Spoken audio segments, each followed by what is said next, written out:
Evangelho de Mateus, capítulo 22, verso de número 20, aliás, capítulo 22, versos de 1 a 14. Eu quero ler aqui 14 versículos, tá bom? Geralmente no domingo eu leio poucos versículos aqui na introdução, mas eu faço questão de ler toda essa história para você compreender aqui o pano de fundo, o contexto.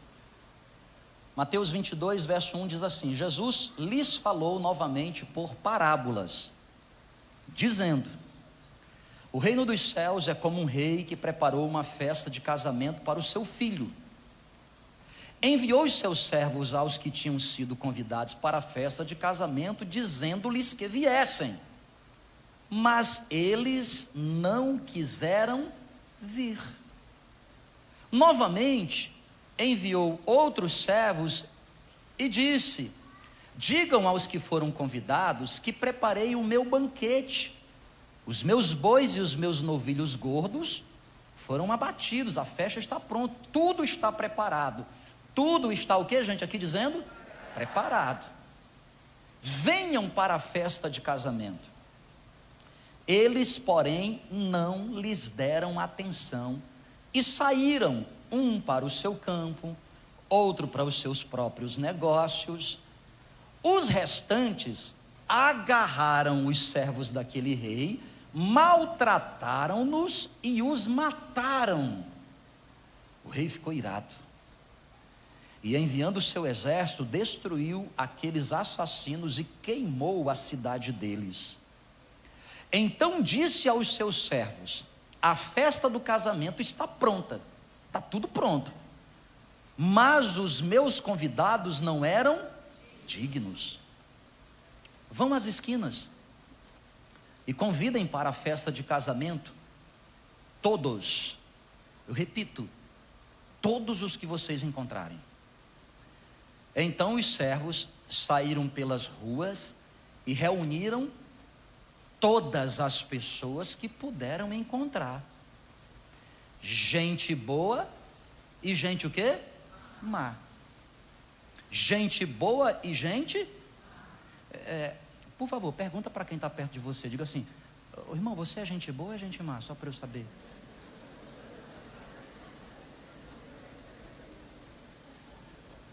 Faz um teste com ela, diz assim, ó: você pagaria um jantar para mim hoje?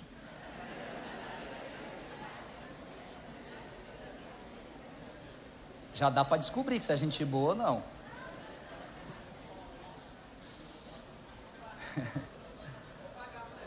Muito bem, Li. Gente boa. Em compensação, ela, viu? Reúna todo mundo, gente boa e gente má. E a festa de casamento ficou cheia de convidados. Mas quando o rei entrou para ver os convidados, notou ali um homem que não estava usando a roupa apropriada para o casamento. E lhe perguntou: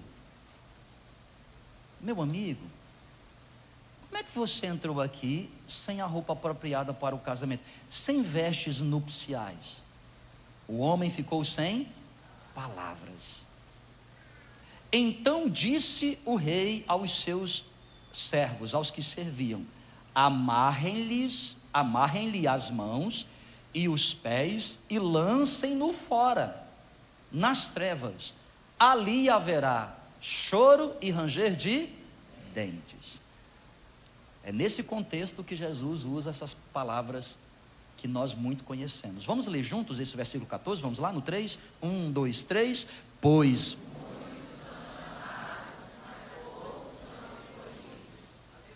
Gente, esse é o tema da minha mensagem hoje. Muitos são chamados, poucos são escolhidos.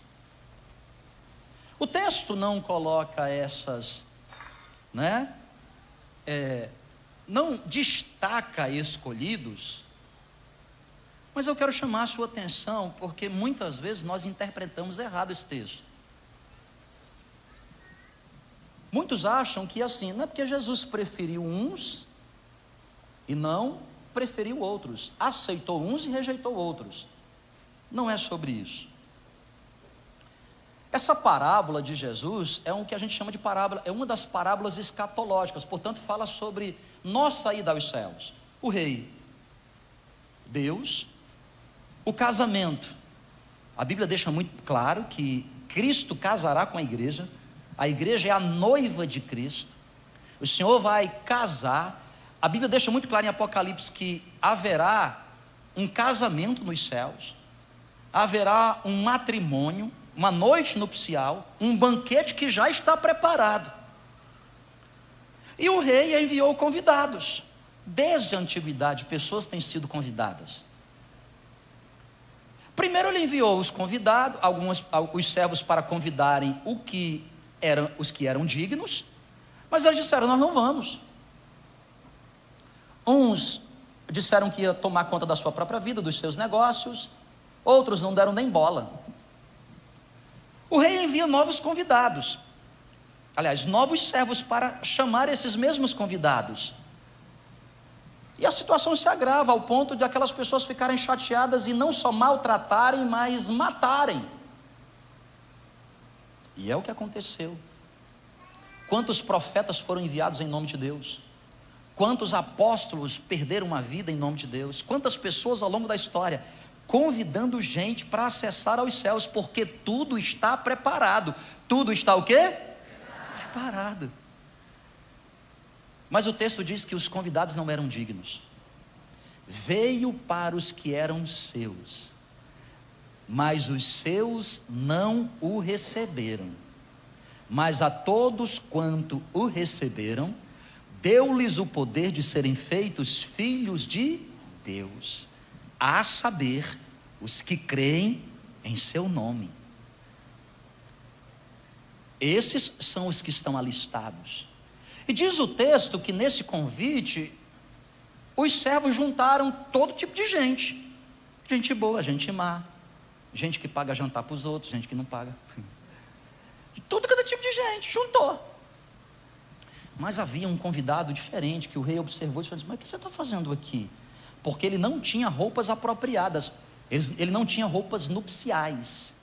Eu não sei se você já foi convidado para um casamento que não tinha roupa. Eu já fui várias vezes. Rapaz, esse casamento é muito chique, eu não tenho roupa para ir. Eu tive que ir atrás, alugar uma, pedir emprestada uma, ajustar uma. E a Bíblia diz que nessa festa nupcial dos céus, o sangue de Cristo nos purifica. E o livro dos Salmos diz que as nossas roupas vermelhas e sujas do pecado serão lavadas no sangue do Cordeiro e ficarão mais brancas que a neve. Só há um jeito de acessar essa festa, por meio de Cristo Jesus, porque só há um mediador entre Deus e os homens, a saber, Cristo Jesus, porque todos os caminhos não levam a Deus. Isso é uma ideia herodiana, isso é uma ideia grega, isso é uma ideia romana.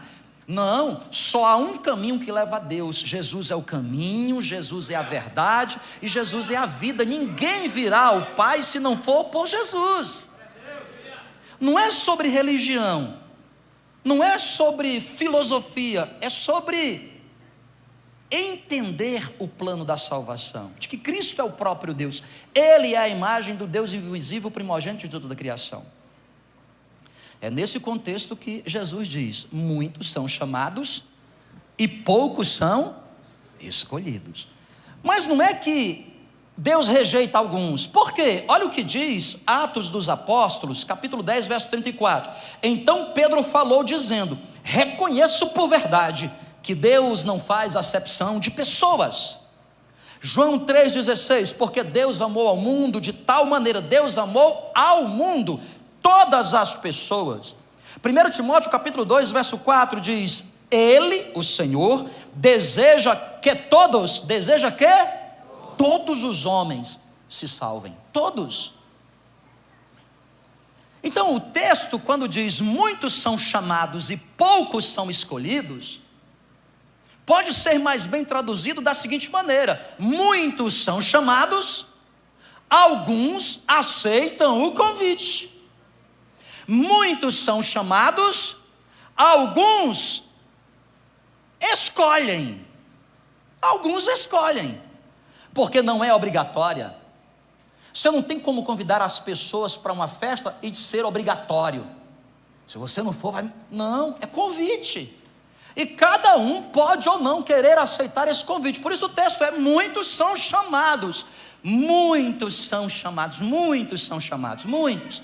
O chamado é para todos. Deus está chamando, Deus está falando com você desde o começo da sua história. Deus está falando, não é sobre religião, porque os céus declaram a glória de Deus, o firmamento anuncia as obras das suas mãos. Deus está falando com todas as pessoas. O problema é que só algumas escutam, e aquelas que escutam ainda não querem aceitar o convite.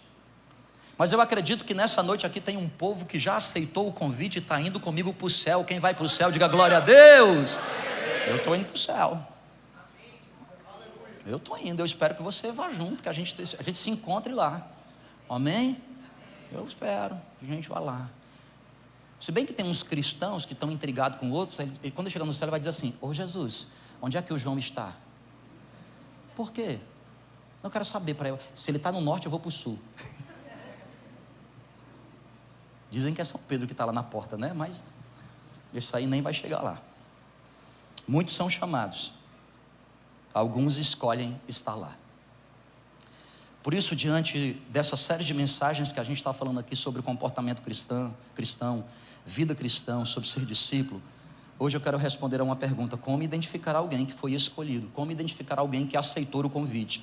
Como saber se existem pessoas no meio da multidão que dizem assim: eu aceitei esse convite. Eu sou escolhido não porque Deus rejeitou outros, mas porque eu aceitei o convite que foi feito para mim. Primeiro, o escolhido experimenta transformação de vida.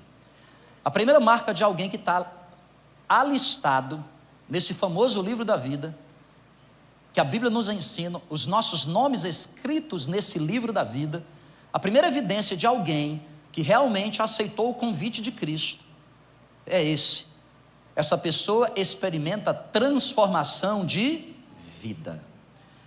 2 Coríntios capítulo 5, verso 17.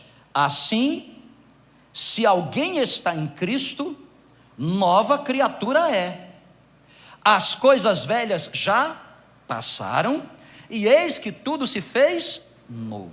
A primeira evidência de alguém genuinamente convertido, a primeira marca de alguém que de fato aceitou Cristo Jesus no seu coração, não é sobre religião, não é sobre ser batizado nas águas. Tem muita gente batizada nas águas que não é cristão de verdade. Não é sobre servir a igreja, não é sobre dar oferta na igreja, não. A primeira marca é transformação de vida. Transformação de vida. Ou seja, Deus espera que nós sejamos novas criaturas. Mudança radical de vida. Você se transformou numa outra criatura. Porque aquele que é nascido da carne é da carne, mas quem é nascido do Espírito se torna alguém espiritual. É o que Jesus está tentando ensinar para Nicodemos. Não é sobre melhorar, é sobre ser transformado, é sobre metamorfose, é sobre mudança de comportamento, de ideia, mas também mudança de essência, Por exemplo, por favor, entenda. Papagaio fala? Sim ou não? Eu já encontrei uns papagaios que falam. Dá o pé, louro. Fátima, traz café. Então tem papagaio que fala. Você ensina ele a falar. Neymar, Hexa. Então tem papagaio que você ensina. Uma vez eu encontrei um papagaio no interior, em Roraima, não apareceu, eu falei assim, eu pensei que era a gente. Mas fala com a dicção, eu falei, que negócio impressionante. Agora, por favor, quem está comigo, diga amém. Amém. Um papagaio que fala, deixou de ser papagaio? Não. Ele só aprendeu a falar. Escuta, tem gente que só mudou o jargão. Fora da igreja, as palavras dele eram palavras profanas, mas ele veio para a igreja. Agora ele diz, Pai do Senhor. Acho tão lindo, Pai do Senhor, paz. Oh glória, oh glória, glória, oh aleluia, aleluia.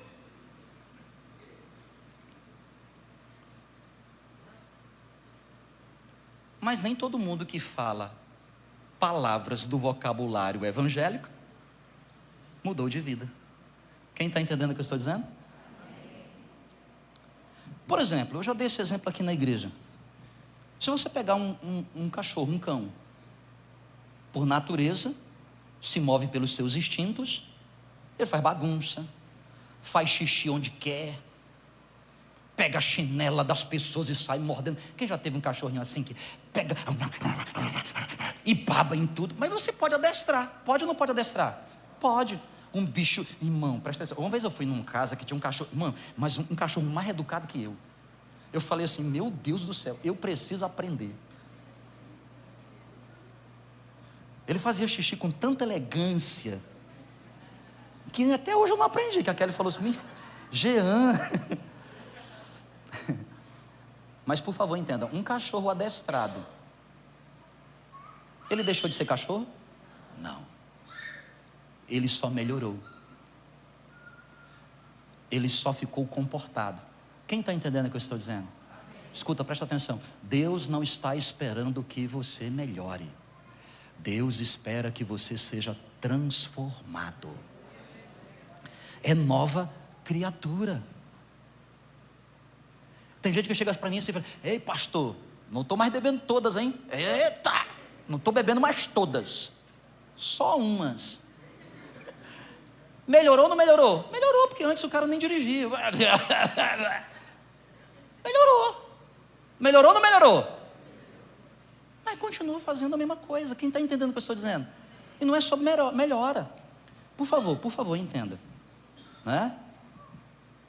Um homem que adultera, aí ele faz isso 10 vezes no ano. Nem é uma vez por mês, é só 10 meses dos 12. Aí ele veio para a igreja, melhorou. Agora ele só adultera uma vez por ano, gente.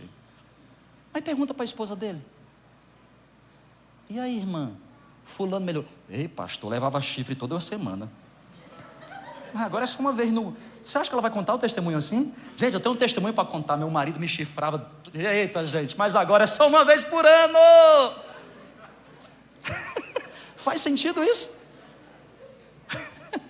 Claro que não. Quem está entendendo, diga glória a Deus. Deus espera que você seja transformado. Essa é a primeira marca daquele que tem um nome escrito no livro da vida. A pergunta é, Jean, como é que eu faço para permitir que Cristo transforme a minha vida? Primeiro, pare de justificar os seus pecados. O pior tipo de pecado para a gente abandonar é aquele que a gente justifica. Quanto mais você fica tentando achar justificativas para aquilo que você já sabe que está errado. Jean, como é que eu sei que está errado? Se mesmo que você não leia a palavra, tem um negócio na sua vida chamado consciência. O Espírito Santo de Deus testemunha na nossa consciência. A primeira instância da fala do Espírito Santo é a nossa consciência. A gente sabe o que é certo e o que é errado. Sim ou não, igreja? Sim.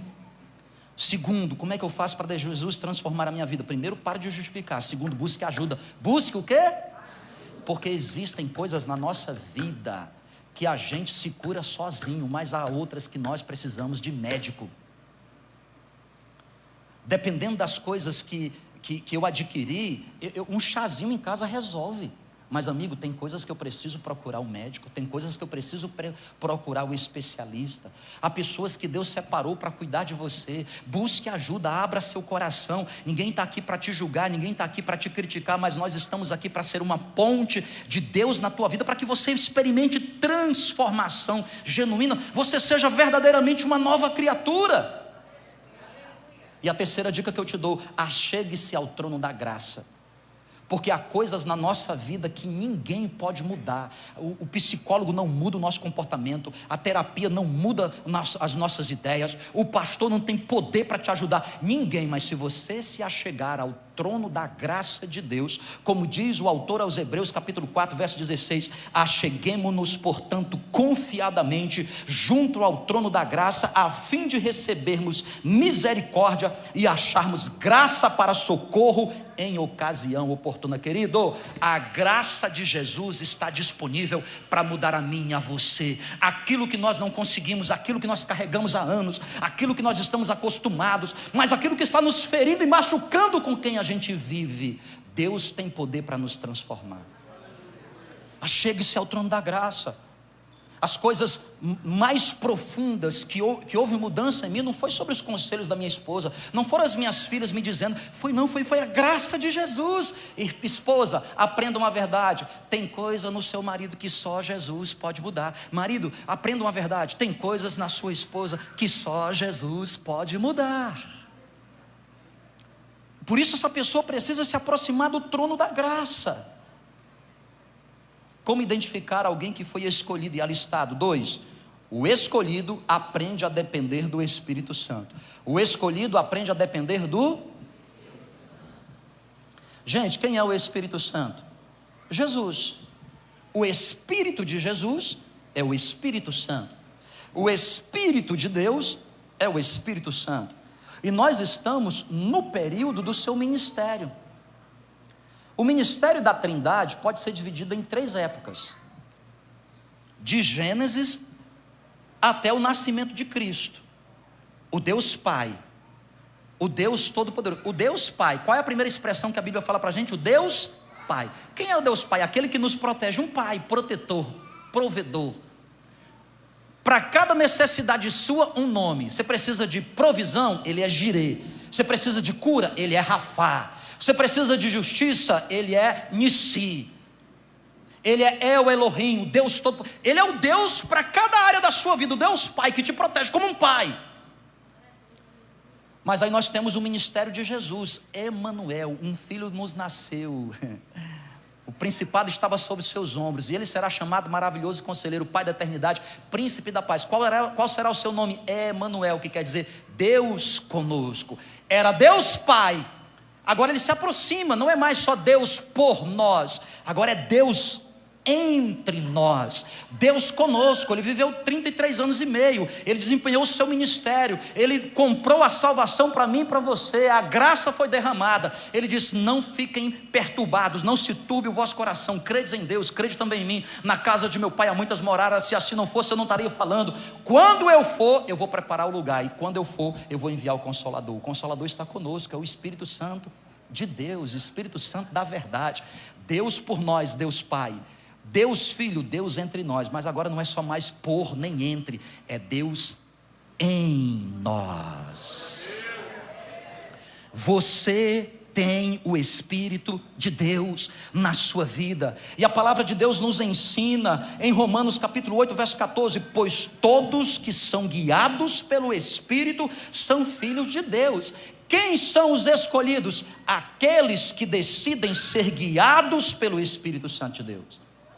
Então uma pessoa que nasceu de novo, ela é guiada pelo Espírito Santo, e ela não decide mais por emoções, ela decide a sua vida por princípios.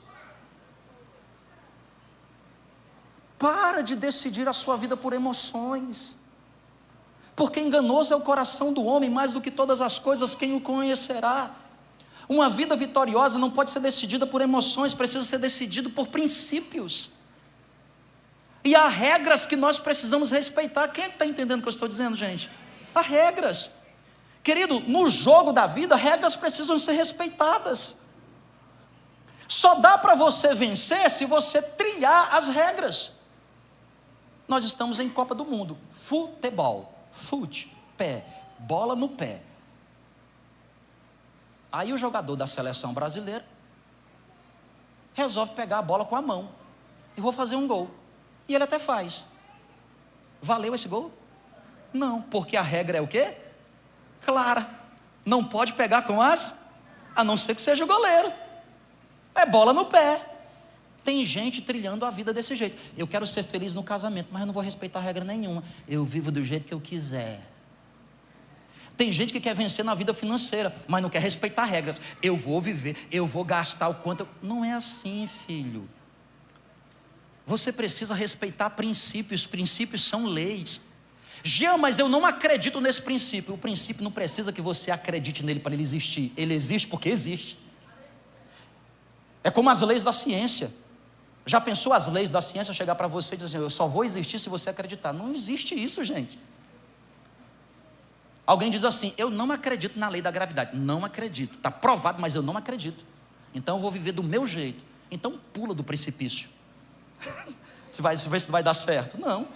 A lei da gravidade não precisa de fé. Tem coisa na... Irmão, presta... vocês ainda estão aqui comigo? Amém, gente? Amém. Irmão, tem coisa que não é nem fé. Os princípios de Deus não precisam de fé. Ele precisa que você obedeça. A lei da gravidade existe mesmo que você não acredite nela. Ela existe. Se eu soltar esse microfone, ele cai. Ele não sai voando, não. E se ele sair voando, eu saio daqui também correndo. Eu tenho que respeitar.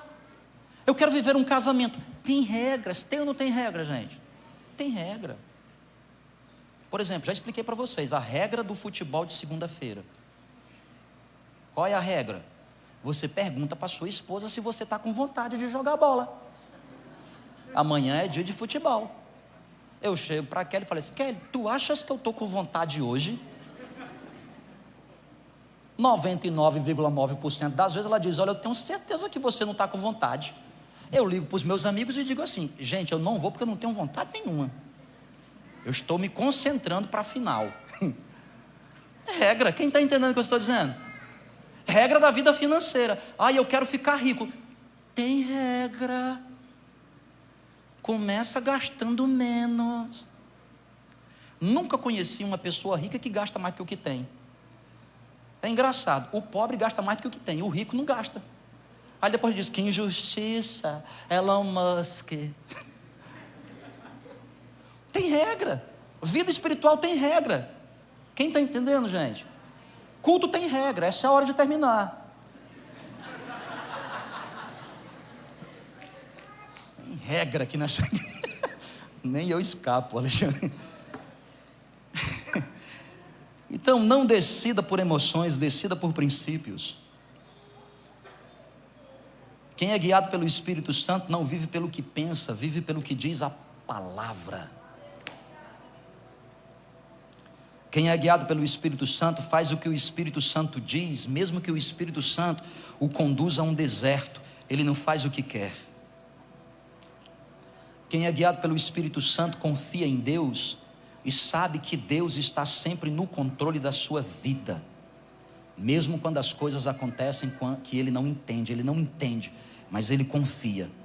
Ele entregou o seu caminho ao Senhor, ele entregou o resultado, ele entregou o futuro. Quem é guiado pelo Espírito Santo pratica Colossenses 3,15, que a paz de Cristo seja o juiz, que a paz de Cristo seja o árbitro nos vossos corações. A pessoa decide pensando. A pessoa decide o quê? Pensando. Há pessoas que não entendem que fé é racional. A fé não é loucura, a fé parece. Parece por quê? Porque quem vê você andando por fé não entende você. Mas a fé não é loucura, a fé tem uma ciência por trás. Posso te explicar a ciência da fé qualquer dia desse. E um dos requisitos da fé é que a fé, ela exige que você pense. Exige que você o quê? Pense. Isso é ser cristão. Aliás, filosoficamente, só existe quem pensa. Penso, logo existe. Tem gente que sobrevive porque não pensa. Tem coisa que já está escrito. Você não precisa que um anjo desça dos céus. Tem coisa que já está claro. Você não precisa nem de conselheiros, é só respeitar a lei. Isso é ser guiado pelo Espírito. Não é sobre misticismo. Deus me revelou, Deus revela. Mas aquilo que Deus está te revelando está na palavra, a mãe das revelações. Uma vez eu estava num lugar pregando, já contei esse testemunho. Aí uma pessoa me procurou no final, era uma igreja que eu conhecia. Ela disse assim, só pastor, Deus me revelou o meu marido. Eu disse, verdade. bênção, vamos orar aqui junto. Quem é o seu marido? Aí a pessoa apontar, vai ser aquele ali. Eu disse, não, mas aquele ali não pode. Mas Deus falou. Eu disse, não, mas aquele ali não pode. O senhor é contra a revelação de Deus, pastor? Eu disse, não, eu sou a favor da revelação de Deus, mas aquele ali não pode, não. Ela perguntou, por que não pode? Porque ele já é casado. Já é casado, tem um princípio que tem que ser respeitado aqui. A mulher queria pegar o marido dos outros. Ainda usou a revelação. E quase saiu no mistério. Irmão, peraí, calma aí. Calma, calabresa. Não é assim que a vida funciona, não. Amém, gente? Tu veio e tu voltou, né? Eu pensei que tu ia mais mais tempo, mas tu voltou logo, né? A regra. Vamos finalizar. 3. O escolhido faz novos discípulos. O escolhido faz o quê? O escolhido, presta atenção, ele experimentou mudança de vida. Ele chegou no trono da graça e Deus mudou a vida dele porque ele contemplou Jesus. E quando nós contemplamos Jesus é impossível ficar igual. Porque religião não promove mudança de ninguém. Religião pode promover melhoria. Igreja não promove mudança de ninguém. Igreja pode promover melhoria. A pessoa melhorou. Só que aqui não é os alcoólicos anônimos que você tem que melhorar. Aqui é a igreja do reino de Deus que nós precisamos ser transformados. E eu não tenho poder de transformação, a igreja não tem poder de transformação, os discípulos não têm poder de transformação, a liderança não pode transformar, o culto não te transforma. Mas eu vou dizer uma coisa para você: se você contemplar a presença de Jesus, todas as vezes que você vier à casa de Deus, você experimentar a glória de Deus, quando você cantar um louvor, você quebrantar o seu coração, você chegar nessa experiência pessoal com a pessoa do Espírito Santo, querido, você nunca mais será igual. Deus vai te mudar. Então eu mudo porque experimentei uma graça. E agora já não sou eu quem vive, mas é Cristo que vive em mim. E porque Cristo viveu em mim, frutos na minha vida aparecerão. E as pessoas vão olhar e dizer: o que é que aconteceu com você? Por quê? Você vai dizer: eu mudei de vida porque Jesus me alcançou. Aí quando você experimenta de Cristo, você vive por Cristo, e em Cristo você adquire sobre a sua vida os valores de Cristo. E nos valores de Cristo você evangeliza, você discipula a gente. Por que você faz isso? Não é uma regra cristã, não é um mandamento bíblico, apesar de ser, mas você não faz por ordem, você não faz por valor, você faz porque algo precioso você encontrou. E você não se contenta de ficar só com isso. Você diz assim: eu preciso levar isso que me mudou, isso que abençoou a minha casa, isso que me deu esperança de vida, isso que mudou a minha perspectiva. Eu preciso levar isso para as pessoas que eu amo. Eu preciso fazer discípulos, eu preciso falar de Jesus, eu preciso mostrar esse Jesus, eu preciso aproximar essas pessoas de Jesus, eu preciso trazê-las à igreja. Não é que a igreja vai transformar, mas a igreja é o ambiente que vai aproximar esse convidado de alguém que vai transformar, que é Jesus. Porque quando eu quero cuidar do meu corpo, eu vou para a academia. Quando eu quero cuidar da minha vida espiritual, eu venho à igreja. E na igreja você vai mostrar para as pessoas o que, Jean? As luzes, o palco, a programação, os estacionamentos, a casa de oração, o que? O Kids. Você vai mostrar o que? Você vai mostrar lá naquele lugar. Eu encontrei uma pessoa que mudou a minha vida. O nome dele é Jesus. Eu quero te apresentar Jesus. Por isso que o discípulo faz discípulos. Sabe por que ele faz discípulos?